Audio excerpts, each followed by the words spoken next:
He was distancing.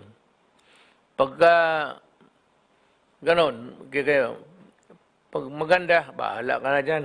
Tabihan mo. Pero pag may asawa o palayo ka para malayo sa disgrasya. Isali mo yan, ha? May maraming gagong. Okay? 7, 6, 5, 4, 3, 2, 1. You'll never have the sacred stone. Oh, this you crazy.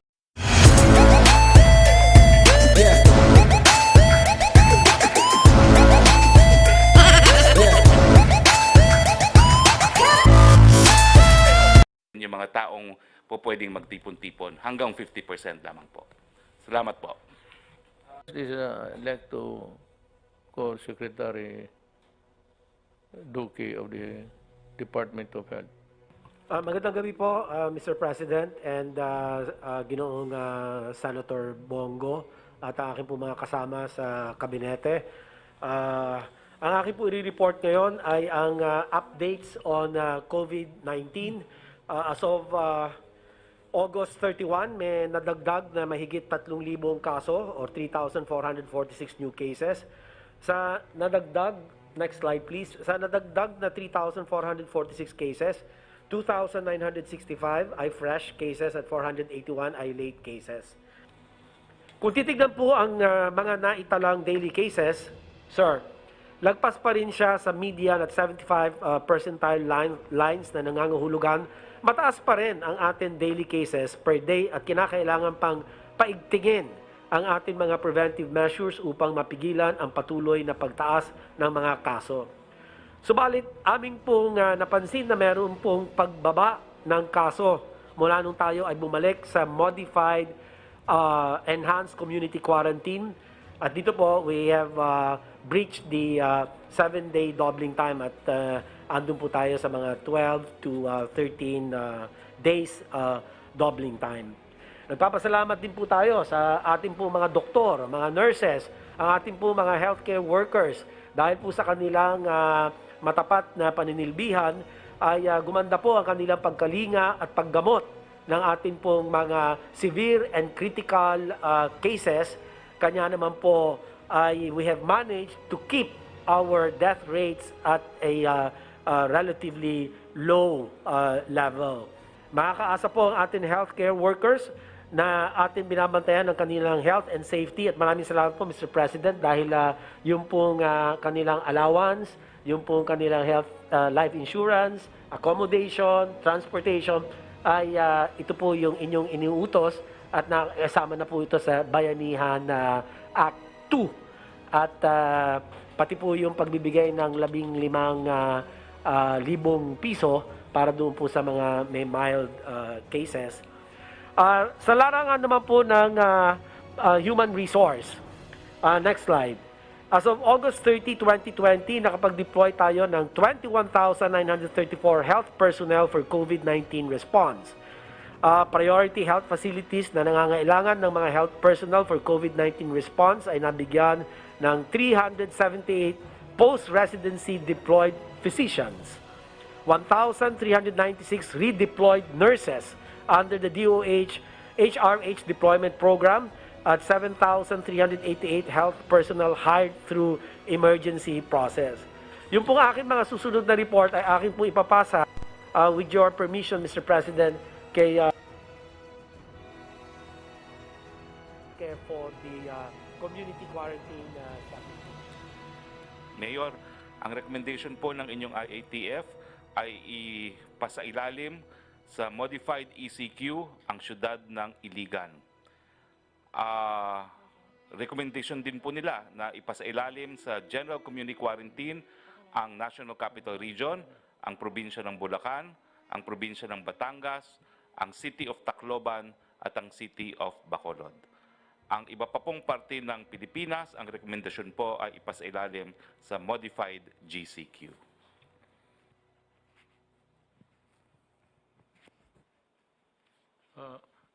Any other? Are you through with your report, Secretary?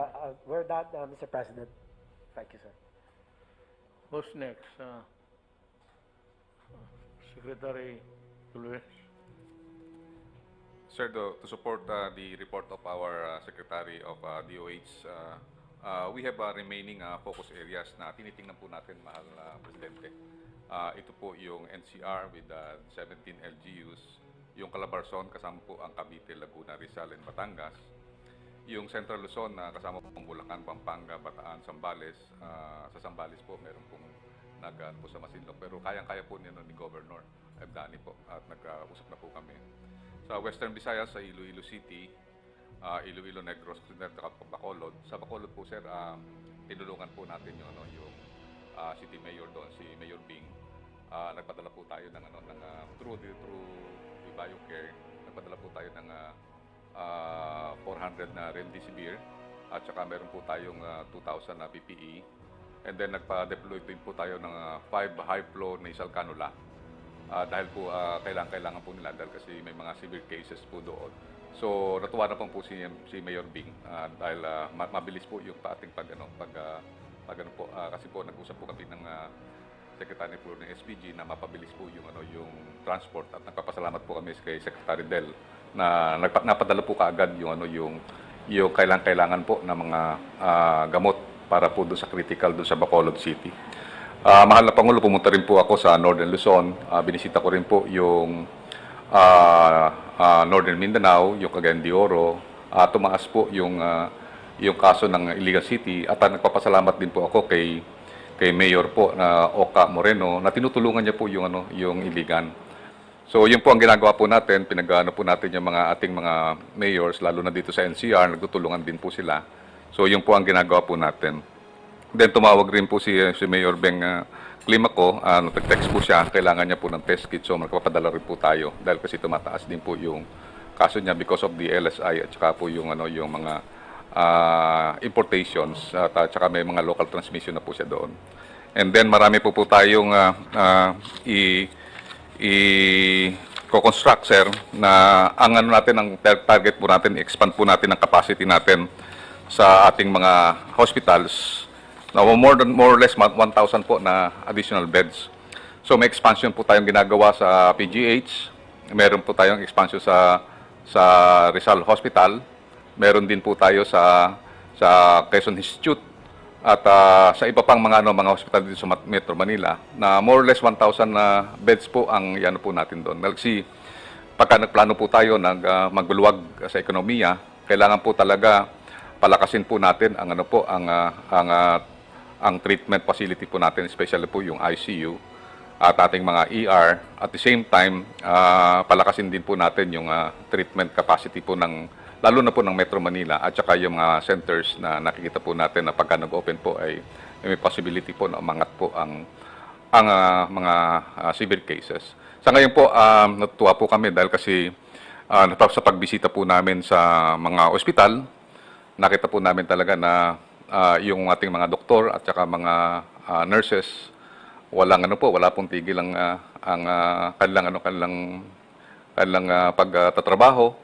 At ngayon po nga po, dahil National Heroes Day, po si Secretary Lorenzana na nagbigay po siya ng statement supporting our healthcare workers na alam natin sila ang inaasahan nating mga heroes today because sila po so nagbigay po kami ng joint statement in support of our health workers. Maraming salamat po, mahal na Presidente. Ito minsan pinapalayas nila mga health workers, mga nurses, mga boarding houses, and those working in the hospitals. They are summarily dismissed from the residence, whether it is leased, rented, or yan ang kakaano ng loob. Kaya itong mga to, we must have a mechanism. Saluin natin ito nito. We can always rent. Maraming bakanting hotel ngayon. Total, utangin lang natin. Total, mababayaran naman yan. Like to make this announcement. po kayong lahat na mga health workers na pinapaalis sa mga inyong tinitirahan. Tama ba yung sa mga bahay? You're renting a room or a house or whatnot. Pero dahil nga nasa frontliner ka sa COVID, pinapaalis kayo because of the fear, unfounded, na mahawa ninyo ang may-ari ng mga bahay at yung mga kasamahan ninyo sa mga dormitoryo. If this happens, you can call directly the office of Secretary Galvez, and we will provide you with the necessary billeting and pati pagkain na. And we will choose a place nearest to where you are working. Sabi mo lang ang pangalan ng yung may-ari ng building, may-ari ng boarding house, may-ari ng ano, at I will call their attention publicly so that kung sila ang magkasakit, huwag na silang tanggapin sa ospital rin. Parang ganun. Mabuti siguro. Tit for tat. Well, anyway, I'm joking, but you know, it's something that is not really a positive move. You know, that you are suffering, and we are experiencing a lack of everything.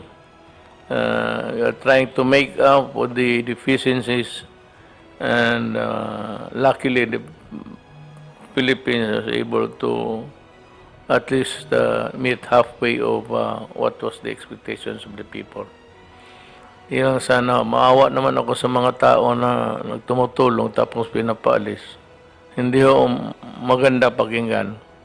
So it behoves in this government to do something about it. To do something about it, we will find a house, a hotel, a motel, na ang motel buhay yan, ang hotel ang wala. But ang motel full house yan. Hindi na naniniwala ng COVID yan, mga animal na yan. Hotel, tsaka we will treat you decently. The long and short of it is, parang tao ka. And since you are there, I said, obligasyon ng gobyerno na tumulong. Now, before I call the next speaker, pakilala ko lang sa inyo yung bagong kinong ko na Philhealth, si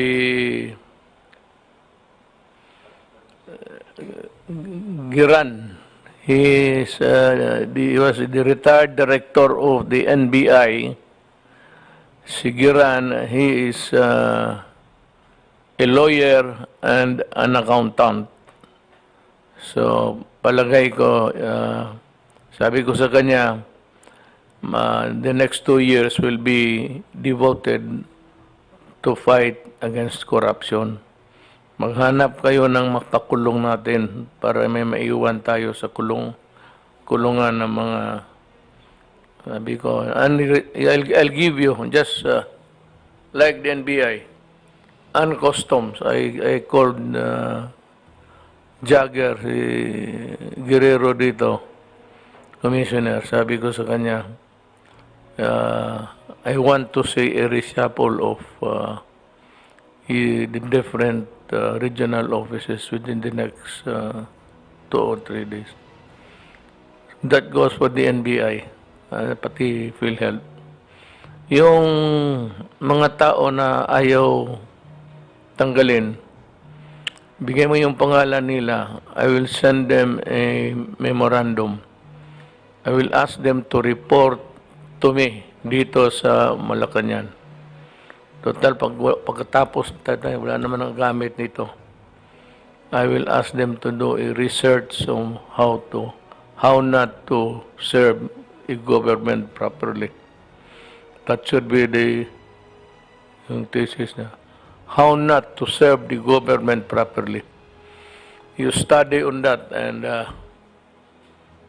yung lahat ng regional vice president, tanggalin ninyo whether performing at par or in parity with the other good ones.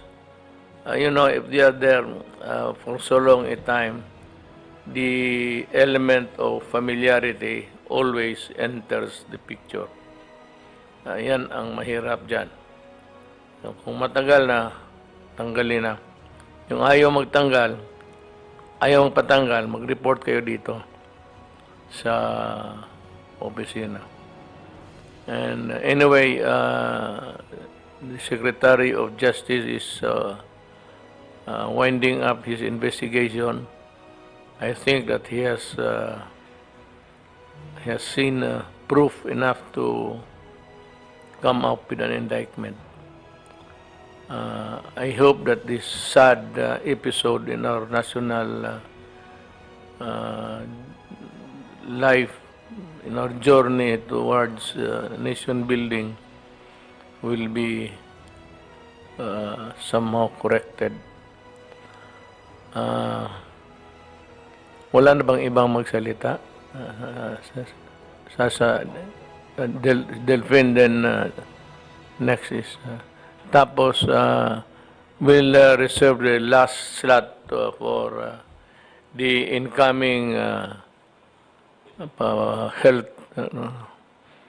Mukhang matapang to. Ang hairline hati na lang. Mahusay na to. Must be studious. Sige, Del, you can proceed. Magandang gabi, Ginoong Presidente. Tatlong bagay lang po. Una, yung ating repatriation ng OFWs, tuloy-tuloy pa rin. Yes. Na-stabilize na po natin yan. Ang average natin ngayon is 1,500. Ang total po na dumating so far, since April, is 174,000 na. So, okay lang po yan. Dumating na po yung third batch ng ating mga namatay sa Middle East, 72, nung weekend. 62 po yung COVID-related, yung 10 hindi COVID-related. Yung third batch din po ng mga Pilipinong umuwi galing sa Sabah, dumating na nung 2 days ago, 379. Na-testing na po sila doon sa Sabah bago umalis. COVID-free po sila lahat. Karamihan po dito ay nakatira sa Tawi-Tawi, Hulu at saka Basilan. Kunting Sambuanga. So okay lang po yung ating mga repatriation. Salamat po. Yan lang po. Well, if there is one thing that we have shown a consistent behavior, is really our treatment in the matter of receiving our returning fellow Filipinos from abroad. Lalo na nung pumutok ang COVID, everything closed down. Dito na wala ng trabaho, mas lalo sila noon. Ang problema kasi mas malayo sila, mas kulang ang pera.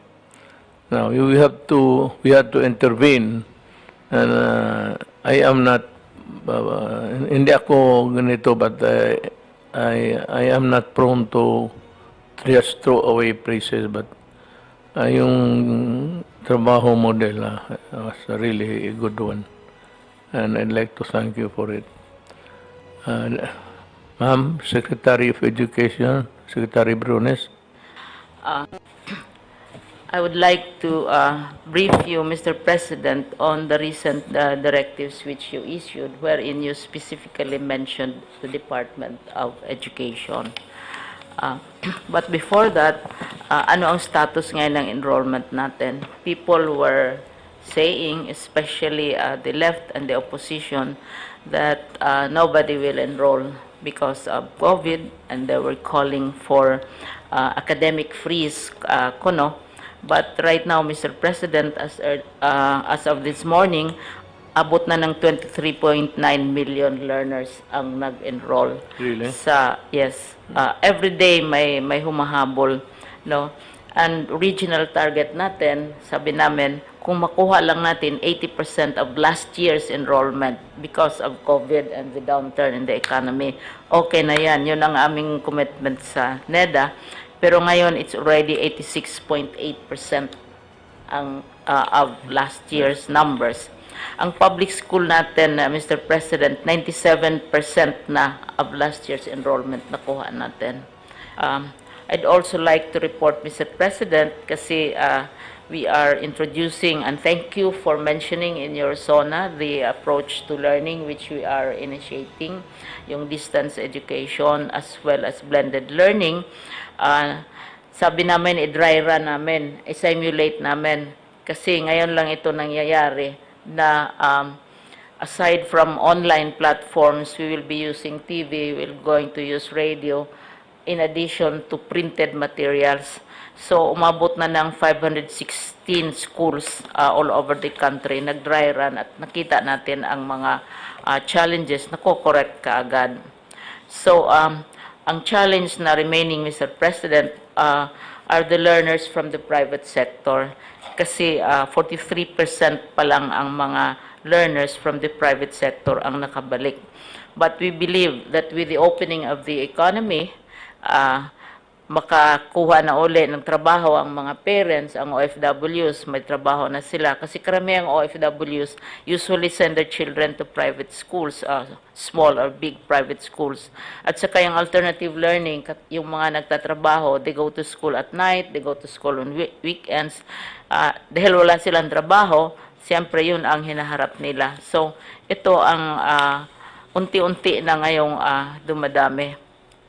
Tapos, last August 24, Mr. President, sinabi ninyo sa Davao that itong problems natin, itong challenge of yung sinasabi nating psychosocial challenges, sinabi ninyo that we must be able to refer them to a particular entity or person for they can ask for deliverance. Sino kayang mabuti? Ang sabi ninyo, and we are very touched and humbled by your statement, mabuti pa ang mga teachers. They have a stronger sense of responsibility because of their training sa kapwa-tao. So, dalawa yung directives na ginawa ninyo, specifically na-mention ninyo ang Department of Education. Una, yung August 24 na nagsabi kayo that we should exert more efforts in strengthening yung mental health ng ating mga youth, not only the youth but also our teachers. Pangalawang directive na nakalap namin, when your national budget proposal was submitted last Tuesday to Congress, may mention din sa Department of Education, including the name of the Secretary of Education, na kailangan i-capacitate ang educators, ang teachers, para tulungan ang mga bata at mga teachers for basic health literacy skills. Nandoon din yon sa budget proposal ninyo. Kaya i-report namin. Now, on the matter, Mr. President, of itong psychosocial problems which have emerged, so far, sa mga bata, sa aming K-12 learners, isa ang kaso na talagang documented na makita natin na may relasyon sa COVID. Na sinasabing dahil sa COVID, nag-suicide itong bata.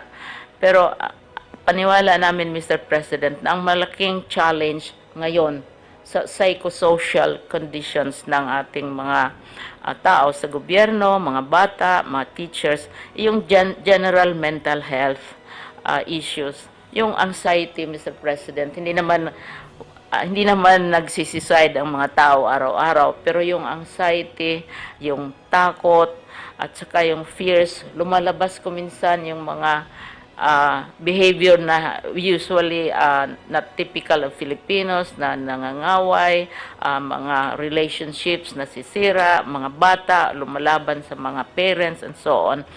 Kasama na yung fear sa disease, fear sa walang trabaho, lahat-lahat na ito. Ito ang mas malaking problema para sa amin dahil kung sa suicide, isa pa lang ang aming na monitor at na trace talaga namin na document.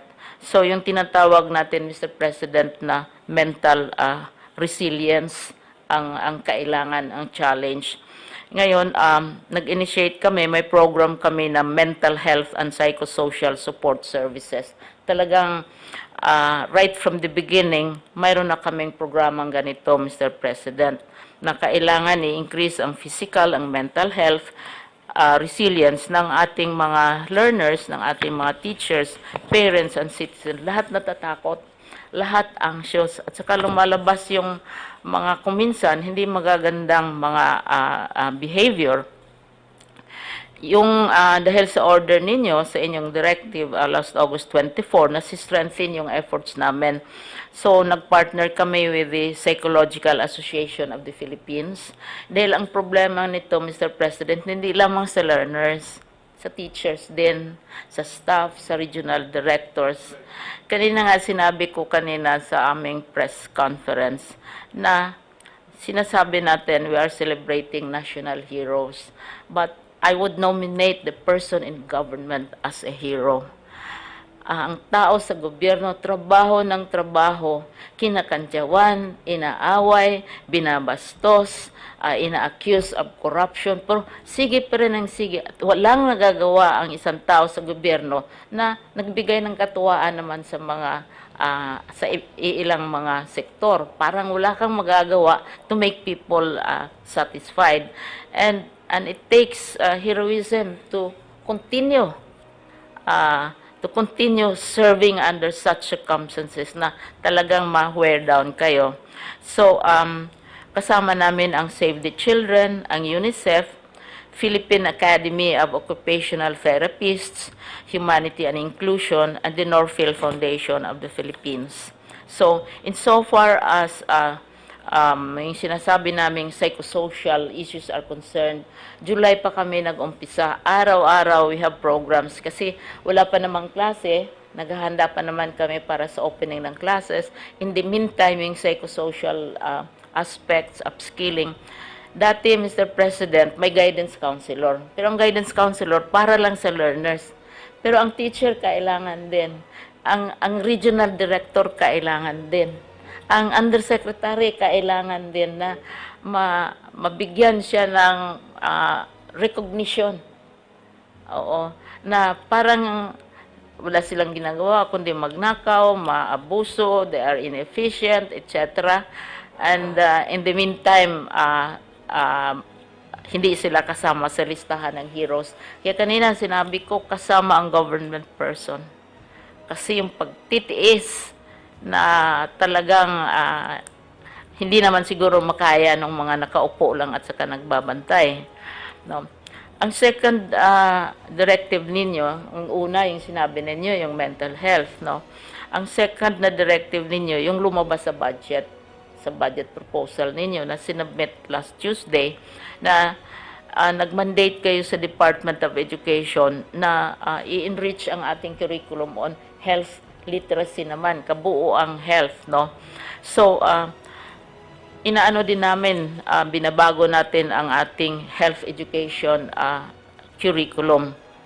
Kaya pinapasok natin yung health literacy, binabago ang ating curriculum, at saka mayroon kaming programa, and Secretary Duque is very familiar with this yung WASH Sanitation and Hygiene Program, para magkaroon ng good hygiene practices.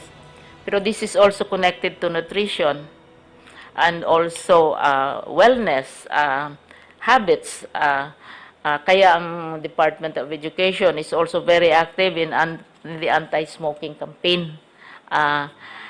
Noon pa, talaga ang Department of Education sa anti-smoking at saka, of course, sa anti-drugs, nandyan yan palagi.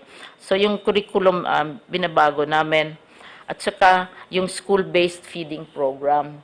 Kasi, ang school-based feeding program natin ay nakadirect sa yung tinatawag na wasted at saka mga undernourished. Pero kung sana dadating ang panahon na lahat na bata matulungan natin. Kasi nagiging status issue ito. Ang mga bata na qualified silang pakainin sa wasted, etc., nahihiya sila. Kaya hindi sila kumakain kasi nakikita nila na yung ibang bata masarap ang ulam, magandang tingnan yung kanilang mga baonan, etc., etc. So, i-expand natin ito. Ang sabi nga, paano na yung feeding program ninyo na wala namang klase? So, we're working with the local governments. Well, go ahead, but yeah, they're doing a good job. Thank you very much. My nanay also was one social thinker at the time. Ako ang na-social. Ako ang nabaliktad, naging social problem. I hope. My mother was also one of the advocates yung gano'n ng iwanan yung pamilya. She would always nag my father to come up with a program to intervene sa Usually, yung mga may problems na gano'n na yung ganong klaseng behavior, matitrace sa family relationships na iniwanan, tapos mga, as I said, yung confusion about their identity, at saka this is not ano-anong tinuturo sa kanila. This is not an indictment of the male species dito. Pero itong putang na Pilipino na to, they just live together without benefit of a marriage, create a family, maybe a family home. Ang mga problema nitong unggoy nito, kasi because they are not beholden, unless those who are really with the conscience, kasi wala mang kasal, iniiwanan lang ang mga pamilya. Yan ang gusto ko talagang patayin. So I want to bring the DDS here, pero mahalata eh. Yan ang gusto kong patayin mo kung pagkawalang. Diyan ako galit sa mga ganun. Totoo lang. Tapos mabugbog pa. Kaya yan, pagdating sa akin, bugbog rin abutin sa akin. Saka yung violence sa family, isa din yun sa causes ng dysfunctional behavior. Yung, oo. Kasi kung anong Kita. He will do. gagawin nila. So, yun lang, Mr. President, yung dalawang bagay, yung mental health at saka yung health literacy na isama namin sa curriculum namin. Mental health is closer to my heart because my mother spent her lifetime onto it. So, they just give me the memo na lang tayo para kung mandalian. To, from, gano'n na lang. Yes. To remind me. Yes, Mr. President. Thank Para you. madalian dito. I'm more, my administration has always been more on sa tao. Sa tao ako, hindi ako sa yung grandiose din. Ang ano ko talaga is, siguro, I just learned it also from my father. Ganon ang ano niya eh. So, who's next? Wala na? Senyor Giran, your time. What will you do with the corrupt officials of PhilHealth? Good evening, sir. Go ahead ha, mag-ihila ako. And of course, Senator Bongo, and the rest of lone lady, and the rest, and of course, the honorable gentleman here. Good evening sa atin lahat.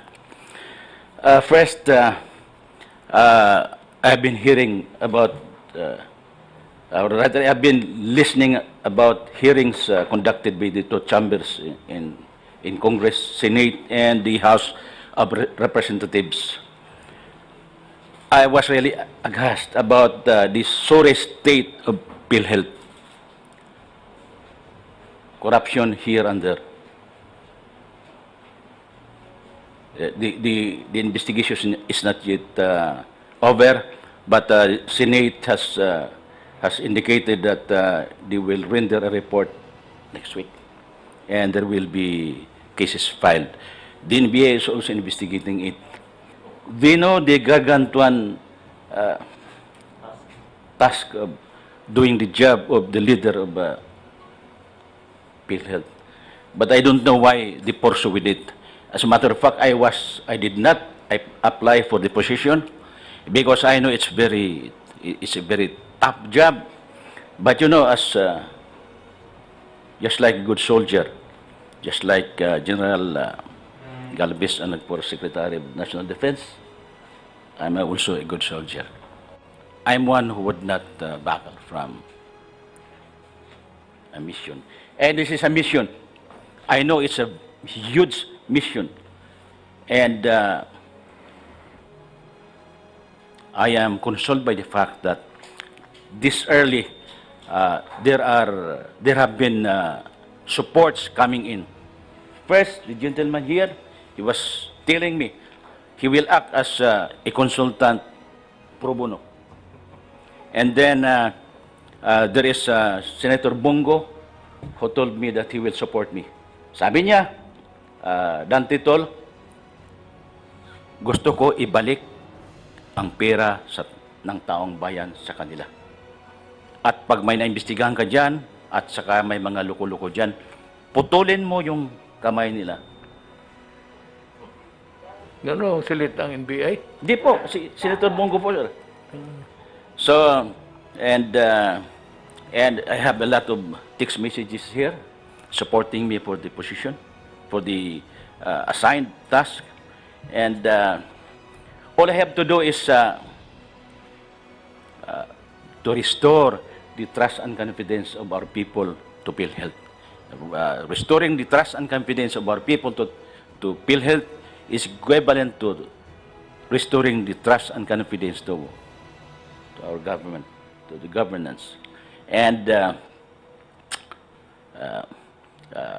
Senator Bongo was telling me, I have to strike a balance between improving the PhilHealth services to our people and addressing the perennial issues of deeply rooted corruption in the PhilHealth.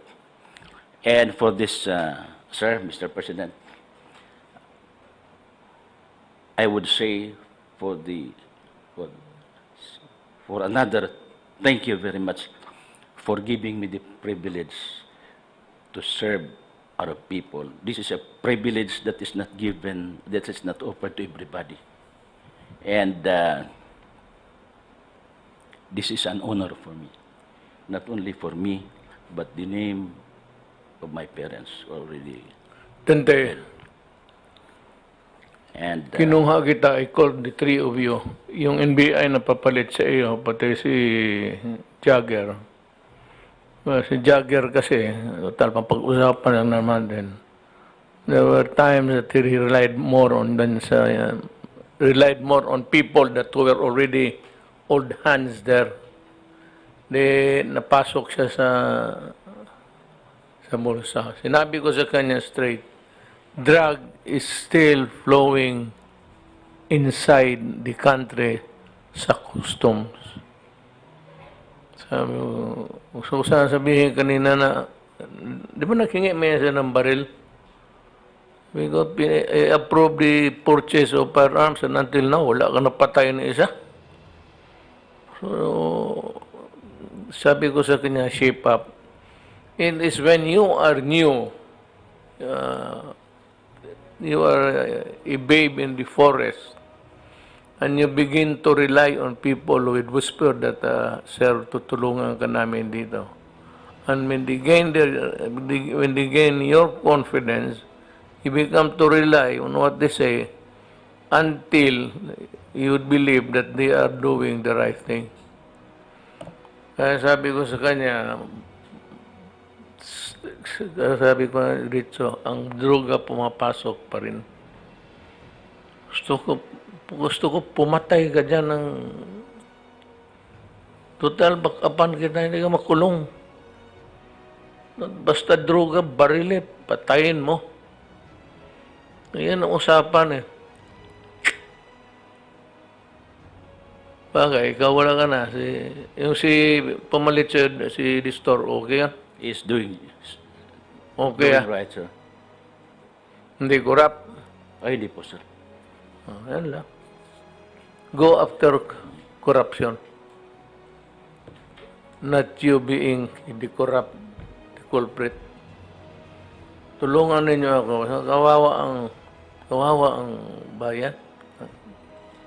Naawa ako talaga sa bayan ko.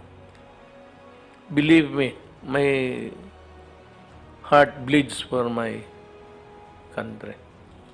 Yung unabated corruption and with no end in sight, and another election coming up, and you see the same old faces there. So, the same old bata-bata, kung sino yung mga tao nila, wala. Patay.